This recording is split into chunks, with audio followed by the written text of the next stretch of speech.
au centre est très ennuyeuse. Nous sommes très peu maintenant dans mon aile et la plupart ne parlent pas anglais. Il y a des gens du Zaïre, du Kosovo, du Sri Lanka, d'Afghanistan ici.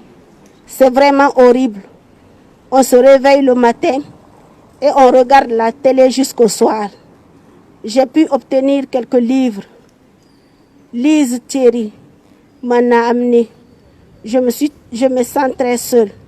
La plupart des gens que je connaissais, ils les ont transférés dans d'autres centres. Je ne sais même pas où ils sont. Je suppose qu'ils essayent de nous isoler, de rompre les contacts qu'on peut établir avec les autres. Après l'évasion, j'ai eu tous les employés sur le dos. On me surveille tout le temps. J'ai toujours quelqu'un derrière moi. Pendant une semaine, après le 21 juillet, on n'a plus eu le droit de téléphoner. Maintenant, on peut, mais on a réduit les heures. Avant, on pouvait appeler à 9h, à 22h. À présent seulement de 15h à 18h. Et ce sont les heures où les appels coûtent le plus cher. De toute façon, les règles de vie changent tous les jours. Un jour, quelque chose est permis, le lendemain, ça ne l'est plus. Ils ne laissent pas les gens de l'extérieur vous rendre visite. Officiellement, les visites sont autorisées. Mais quand quelqu'un fait une demande, il ne l'accorde pas ou il ne donne pas de réponse. Tout simplement, Lise Thierry n'a jamais pu me voir. Elle est venue, elle a remis les livres et les vêtements qu'elle m'a apportés aux gardes. Je n'ai pas pu la voir. On a quelqu'un qui veut bien lire après. Soit tu t'arrêtes genre ici, soit tu dis tout ça et elle. Tu t'arrêtes quand tu veux. D'accord. Ici, Je m'arrête après, ici. elle est libre. C'est mieux. Il y a des gens d'ONG qui viennent, mais pas souvent. Il y en a un qui est venu me voir il y a 2 jours, mais il ne m'a pas beaucoup parlé. De toute façon, quoi qu'on puisse dire, rien n'en ressort, vraiment. Rien ne change. Ils ont essayé de m'expulser 4 fois. La première fois, ils ne m'ont pas forcé. Ils m'ont amené à l'aéroport. Là, ils m'ont demandé si j'acceptais l'expulsion. J'ai dit non. Ils m'ont ramené au centre. La deuxième fois, ça s'est passé de la même manière. Mais ils m'ont prévenu que la fois suivante, il serait plus dur. La troisième fois, ils m'ont préparé pour aller à l'aéroport. Et puis, en dernière minute, nous ne sommes pas partis. Ils m'ont dit qu'ils avaient oublié de réserver ma place sur le vol. Je suppose qu'ils avaient plutôt peur de manifestations de soutien qui étaient organisées pour moi. La 4e fois, ça a été terrible. J'ai été réveillée à 6h30 par une employée qui m'a annoncé que je devais retourner dans mon pays et que j'avais 20 minutes pour emballer mes affaires. Je n'ai même pas eu le temps de prendre une douche et j'ai oublié quelques affaires dans la précipitation. Finalement, j'ai été prête et ils m'ont escortée jusqu'à la porte d'entrée et ils m'ont fait monter dans le fourgon pour l'aéroport. À l'arrivée, ils m'ont attaché les bras à 2 endroits et aussi les jambes. Ils m'ont enfermée dans une cellule d'isolement. J'y suis restée de 7h à 10h30. Ils sont venus me chercher. On est allé à l'avant de l'avion et on y est resté jusqu'à 11h15. Quand ils m'ont fait embarquer, une fois à l'intérieur, j'ai commencé à crier et à pleurer. 8 hommes se sont rassemblés autour de moi. Quelqu'un peut continuer? Merci beaucoup, Bintou, merci. Le texte n'est pas terminé, on se relaie dans la lecture.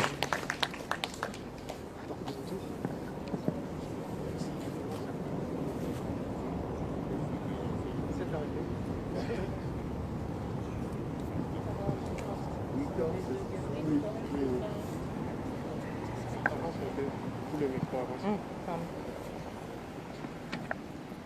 Les deux gardes de la Sabena m'ont forcé. Ils poussaient partout sur mon corps et l'un d'eux compressait un oreiller sur mon visage. Il a presque réussi. Pardon. Il a presque réussi à m'étouffer. En fait, ces deux gardes devaient m'escorter jusqu'à Lomé. Puis les passagers sont intervenus et ils ont dit qu'ils allaient sortir de l'avion si on ne me libérait pas. Un passager a insisté, aussi pour qu'on n'oublie pas de me rendre mes bagages. Il y a eu une bagarre dans l'avion. Et ils ont dû me débarquer. De retour dans le fourgon, j'ai vu qu'on tirait un passager dehors. C'était celui qui m'avait particulièrement défendu dans l'avion. Ils l'ont amené dans le fourgon près de moi. Il m'a dit qu'il voulait m'aider, que je devais juste remonter dans l'avion, qu'il allait prendre mes documents et me payer un billet pour revenir ici. J'ai refusé et je lui ai dit que je n'irais nulle part. Alors ils l'ont ramené dans l'avion et moi dans la cellule d'isolement de l'aéroport. Après quelque temps, ils m'ont renvoyé au centre. Ils m'ont encore placé en cellule d'isolement. J'y suis restée le mercredi 22 juillet, de 12h à 16h.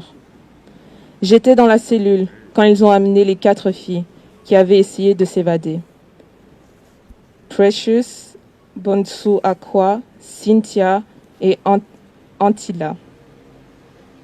Nous devions toutes rester dans la même cellule, une petite pièce avec seulement un lit et un WC. Quand ils m'ont sorti, ils m'ont changé d'aile parce que la nôtre avait été endommagée pendant l'évasion. Maintenant, je suis au premier étage. Les choses ont repris leur cours dans le centre, à part le renforcement de la sécurité, et à l'aéroport où certains seraient capables de tuer. Je ne sais pas quand ils vont essayer de m'expulser. Ils ne nous disent plus quand ça va être. Ils viennent juste vous réveiller quelques minutes avant de partir, mais on sent quand une expulsion va avoir lieu. On le sent et on se sent mal, très malheureux. Dans ces moments-là, on sent vraiment qu'on est prisonnier. Entre nous parlons du centre, de la détention, de notre situation. Quand quelqu'un revient à l'aéroport après avoir échappé à une expulsion, nous parlons. On essaye de trouver une solution à nos problèmes. On essaye de s'entraider. Il y a une solidarité entre les détenus. Quant à penser à se rebeller, pour le moment, ce n'est pas possible. Les relations avec les employés sont plus ou moins correctes. Juste après l'évasion, c'était très tendu, mais maintenant, ça va mieux. Ils ne parlent jamais de ce qui se passe à l'extérieur, des actions de soutien pour empêcher les expulsions. Ils font comme si ça n'existait pas, mais nous savons que c'est un problème pour eux.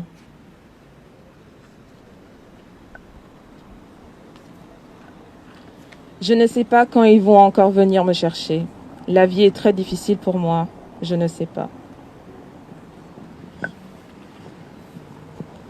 Merci beaucoup à toi, merci beaucoup.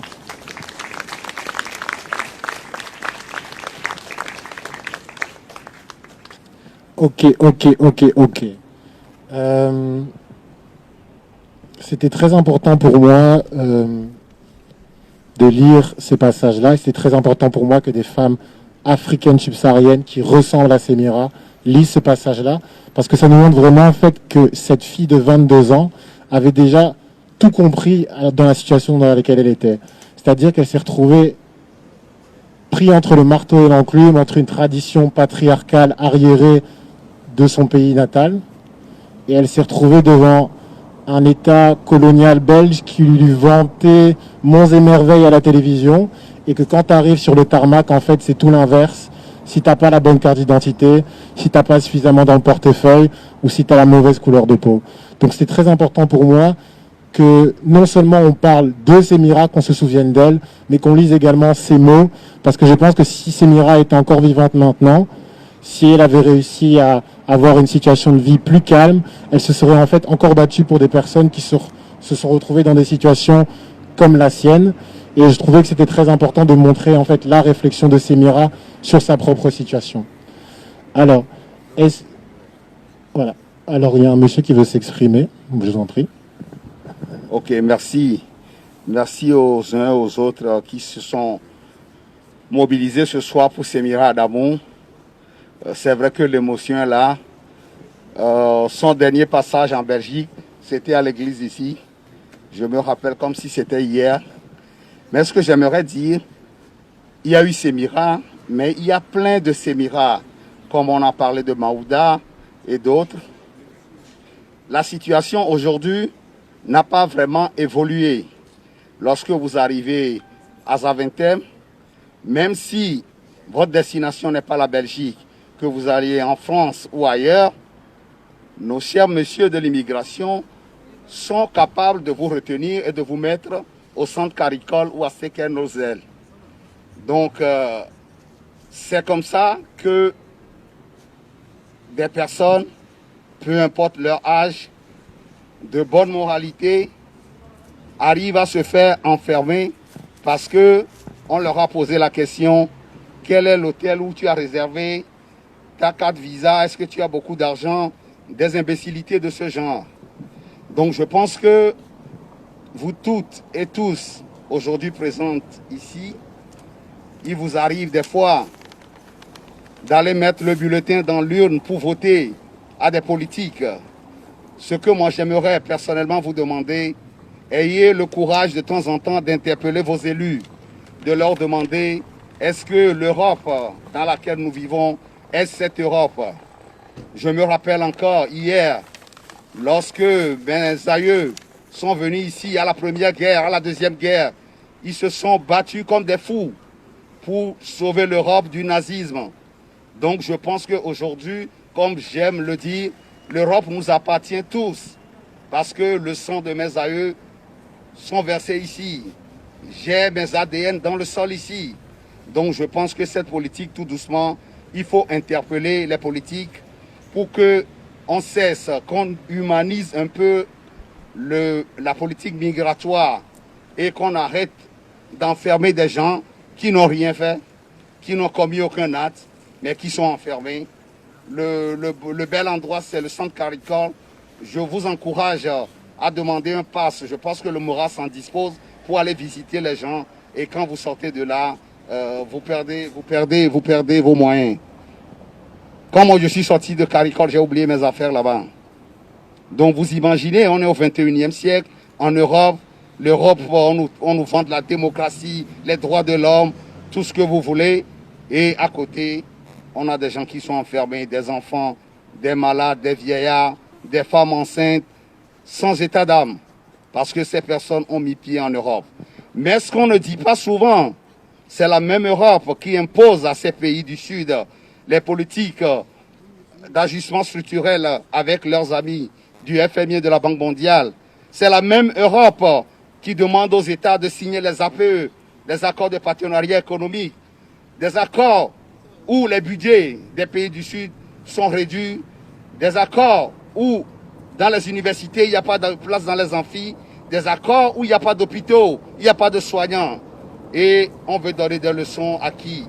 Et la cerise sur le gâteau, c'est que si vous prenez, vous cherchez le malheur et vous mettez pied ici, on vous maltraite. Donc je pense qu'il est temps au 21e siècle d'arrêter de maltraiter les gens pour rien, parce que on a vu des gens qui ont laissé leur vie, les gens continuent pas à mourir, et je ne pense pas que cela augure vraiment un bon vivre ensemble. Il faudrait dire non à cette politique, et que les Semira Adamou, les Maouda, que ça ne se passe plus. Non. Répétez après moi. Non. Non. Vous n'avez pas mangé? Je plaisante. Non. Nous voulons une politique migratoire humanisante. Nous voulons une politique migratoire humanisante et que les rapports entre les pays du Sud et les pays du Nord se passent d'égal à égal. Comme je disais tout à l'heure, vous aimez bien le café, le cacao, l'or, le diamant, le coltan. Mais pourquoi vous n'aimez pas les gens qui possèdent ces minerais, ces matières agricoles? Je pense qu'il est temps de regarder dans la même direction et de se donner la main. Je sais que vous ici, assis, vous qui avez fait le déplacement, c'est pas vous, mais je vous donne ce message, comme on dit chez nous, lorsque le chef du village fait taper le gong, il donne le message aux gens pour que le message soit porté. Donc vous êtes tous des électeurs, vous êtes des citoyens. À un moment donné, la force c'est vous, c'est pas les politiques qui font la loi. Sans vous, il n'y a pas de politique. Sans vous, il n'y a personne à l'hémicycle. Donc, il faut reprendre votre droit et l'exercer comme il faut. Et je pense que si on le fait, on aura un bon vivre ensemble. On aura moins de Maouda qui décèdent. On aura moins de Semira Adamou ou d'autres personnes qui sont assassinées avec des saluts nazis. J'en ai terminé. Merci.